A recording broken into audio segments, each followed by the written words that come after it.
questions that have been asked so far in this debate illustrate why the American people don't trust the media. This is not a cage match. How about talking about the substantive issues people care about? Does this count? Do we get credit for this one? And Carl, I'm not finished yet. The contrast with the Democratic debate, where every fawning question from the media was, which of you is more handsome and wise? All right, that was Senator Ted Cruz with what I think was the line of tonight's GOP debate. He joins us now with reaction from Boulder, Colorado. Senator, I would argue you changed the entire trajectory of that debate, which, if I was a judge, I would say the candidates combined beat the moderators who were taking the Democratic Party line. That went over extremely well. Explain. Well, Sean, look, we've seen now over and over again where the media, they are the Democrats' cheerleaders. And in these debates, the media tries. Every question is an insult. Every question is an attack. Every question is asking one Republican to attack another Republican. You know, they don't do that to the Democrats. The Democrats, they give them each a chance to talk about what they believe in. And I got to say, Sean, one of the most ridiculous things, why is it that we keep having debates where the moderators, no one in their right minds thinks any of the moderators actually will vote in a Republican primary? In my view, Republican primary debates ought to be moderated by people who would vote in a primary. How about a debate moderated by Sean Hannity and Mark Levin and Rush Limbaugh? Now, that would be a debate. But instead, what I'm in, and I think I can speak for the other two. Right. They're in as well. And I do agree with you, because these questions are downright hostile. And I believe this was a horrible night for the news media. And I will say, that in many cases, in many instances tonight, a disgrace to the, quote, profession of journalism. This is The reason is that the moderators and the networks don't want the American people to vote for any of the 10 men and women on that stage. They want to beat up whoever the Republican nominee is, and then they want people either to stay home or vote for Hillary. And the purpose of these debates, listen, Republican primary voters are making a choice, and we ought to have questions that focus on our vision for America. For example, today I rolled up out my tax plan, a simple flat tax, the first $36,000 of income for a family of four. There's zero tax, zero income tax, zero payroll tax, and then a simple 10% tax above that.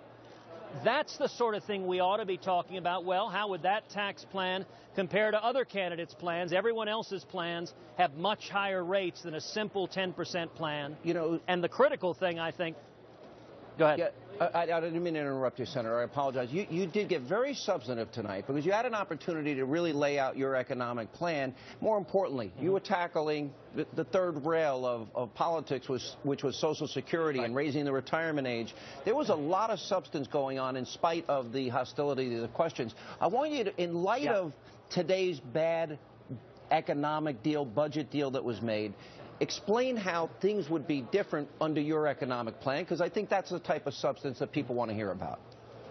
I think you're exactly right. Well, for one thing, the cronyism and the sellout that we're seeing in Congress wouldn't be happening. This budget deal is a disaster. It is Republican leadership joining with the Democrats. Every single Democrat in the House voted for $80 billion more in spending and debt and deficits. It was just a handful of Republicans in leadership. They're going to try to do the same thing in the Senate. And what we need, Sean, is a strong president who stands up and says, this ends now. If you send me a spending bill filled with corporate welfare and cronyism, growing the debt, I will veto it. And it's one of the reasons, the distinction that I think is perhaps most important that came out tonight, is almost everyone on the stage talked about standing up to Washington. But there's a marked difference if you ask who actually has a record of doing that.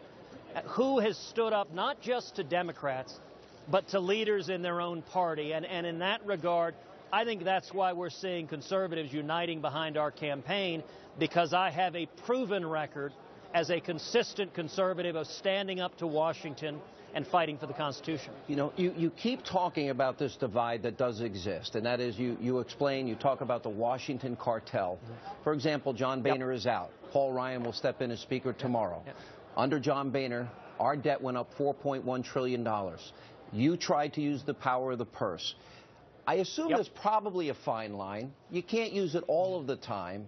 But on issues like Obamacare, Planned Parenthood, illegal immigration, are they three examples where maybe the Republican Party ought to be in a room strategizing and using that enumerated constitutional power?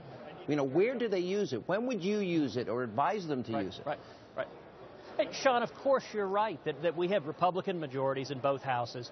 We ought to use the constitutional power given to Congress. Here's the sad reality.